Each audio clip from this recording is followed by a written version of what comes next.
Oh, hi everyone. Tomorrow I'm going to the gym, and tomorrow I'll be doing my review on Kangaroo Jack for its 20th anniversary. But for today, I'll be reviewing something brand new that I haven't done there before. I'll be reviewing The Simpsons Hit and Run for its 20th anniversary. As I know, this game is only one step closer to get a remaster. Even though it might get a remake with soundtrack on Spotify, we need to Sufi everything up to smoothen it down. If I'm going to tackle this kid-friendly Grand Theft Auto rip-off video game, this video game, which was created by Radical Entertainment and Vivendi Universal Games, which would later become Activision Blizzard in 2008, is very interesting.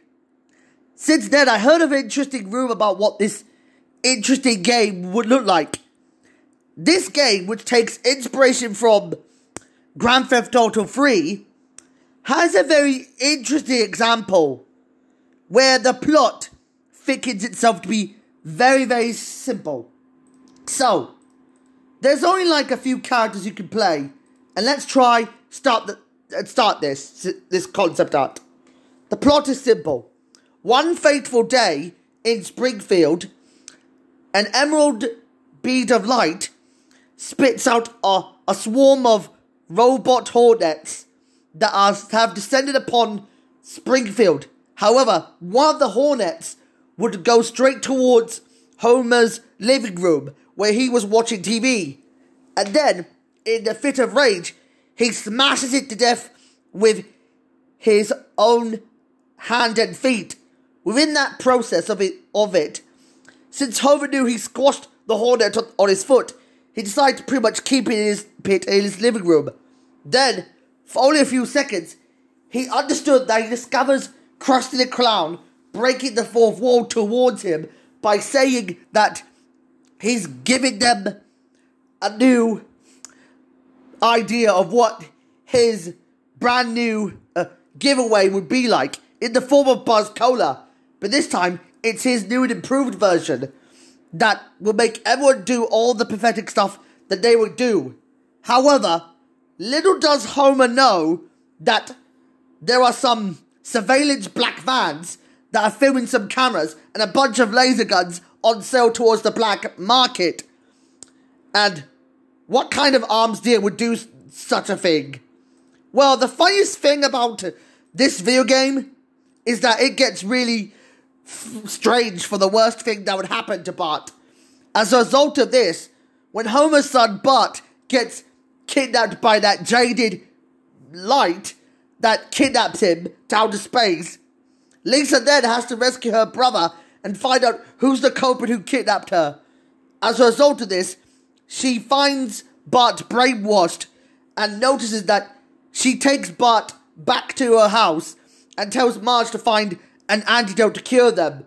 Although, Marge discovers that she needs to discover what Grandpa is feeling ill, and what Abe discovers that Bart isn't the only one to fall sick. Realizing that Marge gave Abe the pills, which was the same pills that Bart had, it turns out that Abe mentions about the aliens using some strange-looking crop circle shaped like a weird-looking hornet butt with a strange antenna into it. It's kind of contrastingly weird. From my opinion, this is where the entire thing would go like this. As Apu sets out on his quest to find out who's responsible for causing this mess, he visits the museum with Bart and discovers that after they managed to destroy a priceless artifact which took the form of a skeleton T-Rex, we noticed that those two aliens, Kang and Kodos, were the true masterminds behind this whole giveaway thing. As they noticed, they've been filming a reality show called Foolish Earthlings as the excuse to make sure everyone would kill each other to death, so they could deliver big space ratings for their intergalactic reality show. As they noticed that Bart has to do this on his own, he has to find his father first, but discovers that Principal Skinner is trying to pretty much put him to detention for punishment of ignoring his school day. However, after Bart gets away from Skinner, Bart ends up meeting up with Homer as they both have to work together to get to the Duff Beer factory. When they arrived in the nick of time, they noticed that the aliens got there first by saying that they would unleash some sort of a Beware the Superman-styled fusion dance apocalypse on Springfield. And this is where the climax begins. In the climax, Homer must find a way to discover the aliens' weaknesses. He then goes to Mr. Burns' power plant and told to Burns that he needs 4 nuclear waste drums to collect them all and deliver it to the spaceship, even though he needs to learn how he can do this. However, he notices that his best friend, Professor Frink, the scientist that he met earlier, told to him that they have to work together to use some sort of secret weapon that he's using, some sort of invincible machine vehicle that they can use it to deliver it. After that, he decides to sacrifice his own car in what it wasn't that enough, and he needs 2 more.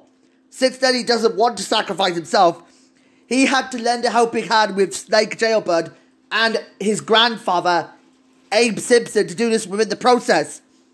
As a result, there comes the Big Bang.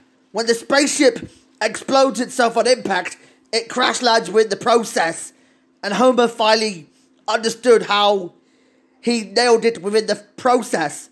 But then he notices a third arm that was scratching his back, and then Kang and Kodos explained that fortune teller was right, that they did end up dying in a spaceship crash. And what happened? In the ending, Homer gets confronted by a swarm of aliens within the process, and then one of the aliens, being Kang Kodos, would end up screaming in heaven as the logo shows up in a result of book ends. All I can say is, this game was a masterpiece. I'd love this type of game. This game pretty much took place in an alternate continuity. That, you know what happened in this alternate continuity? It's kind of bizarre, but it, however, ignores the events of what happened in Season 15 of The Simpsons and Season 14 of The Simpsons. For some reason, it's quite weird why it took place in a different timeline for some reason. I appreciate the mechanics and everything you could do on all the missions. However, there's a total of like 7 levels and mainly a total of 57 missions. Mainly, all 7 levels have 8 missions. It's kind of nice to do this though, as it received positive reviews from video game critics. It, however, had a lot of bugs and glitches. Despite this, it was a cult following and commercial success and recorded over 3 million copies worldwide since 2007, and also won the award for favourite video game at the 2004 Nickelodeon Australian Kids' Choice Awards. It also earned Greatest Hits, Player's Choice and Platinum Hits respectively. Well, despite this, the whole Beware the Superman style insanity is kind of twisted in one crazy package of a video game. Although I stopped watching The Simpsons for a while, courtesy of my obsession with Paramount Plus, this wasn't the first time that The Simpsons recently did some mind manipulation from last year's Treehouse of Horror 33. I know this was the first time doing mind manipulation on a video game you could think of. It's probably one of my favourite games, but I'm going to give this game just a... You know what they say? I should give this game... Let me try and find an interesting number. I should give this game... mainly... Wait a minute. Eggman's height.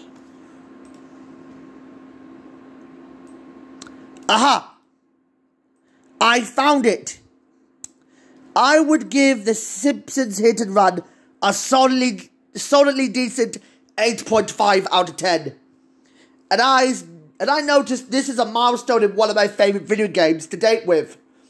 As I know that tomorrow, mainly for tonight, I might review Rayman 3, and tomorrow I will review Kangaroo Jack. But that's all I can say about this one. Bye-bye!